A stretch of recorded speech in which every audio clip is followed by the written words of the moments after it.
নমস্কার, good evening, শুভ সন্ধ্যা। TV, YouTube, Facebook পেজে প্রত্যেককে স্বাগতম। খারুবাস মাসানবাট থেকে দেখছেন সেই কীর্তন অষ্টমী 2025-এর সরাসরি।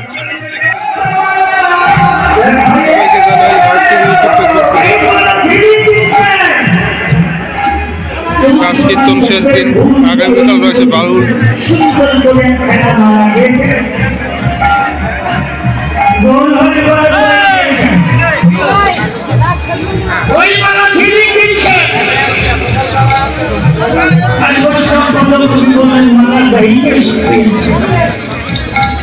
কোন দুষ্ট ব্যক্তি যদি সাধুচরণাশ্রিত হয়ে একবার আমার বউয়ের করতে পারে, কিন্তু করলে অহংকার নিয়ে যেতে পারে না।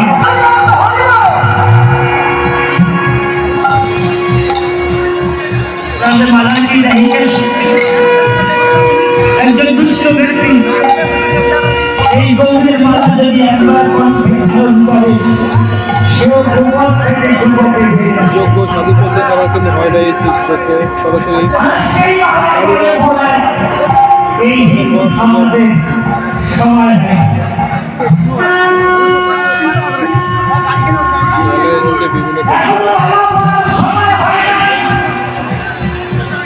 মালা করে যে মিথ্যা কথা বলতে পাপ হয়, সেই জন্য আমরা তুলসীর মালা গলে দেই। তুলসীর মালা গলে ধারণ করে স্নান করলে ওই তুলসীর জল খাই ধরে পাপ হয়। এই হিন্দু সমাজের সহ্য হয়। যারা এই পক্ষে আসে, হাসির লোকে কিছু বলে, তাদেরকে কত জ্বালা যন্ত্রণা সহ্য করতে হয়।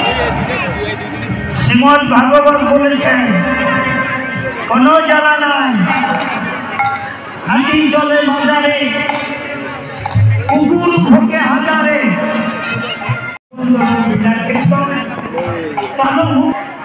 ভগবান শ্রীকৃষ্ণ ব্রহ্মাজিকে বলেছেন, ব্রহ্মাজি যে হিন্দু বলায়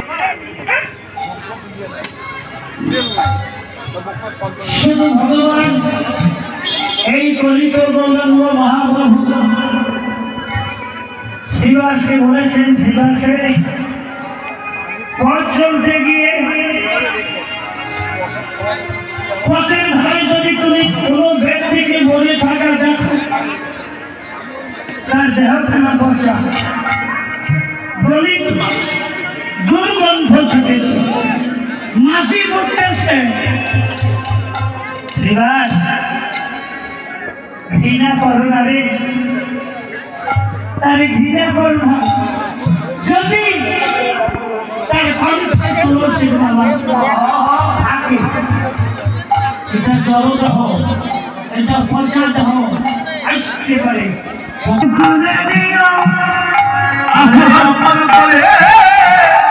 বুকে খুলে নিও, তাকে আপন করে বুকে তুলে নিও, আপন করে বুকে তুলে নিও।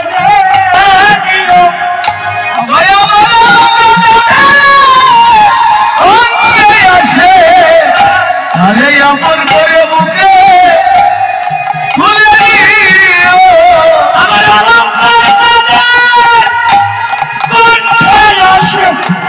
দেখি আপন করে তুলে নিও।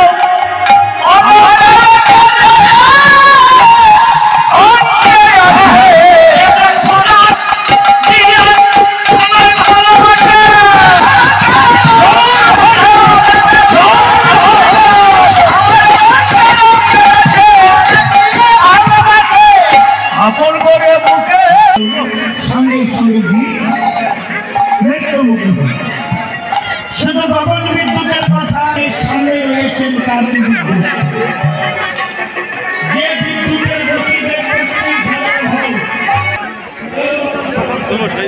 মেলাবাড়ির শেষ প্রান্তে ডিম ফেলার আকর্ষণীয় আহারে আলু ক্ষেত তুলিয়াই মেলা। সর্বনাশ খেলা শেষের দিনের পরিস্থিতি এখন ঘড়িতে বাজে রাত্রি 11:13। দোকানপাট বন্ধ দিকে।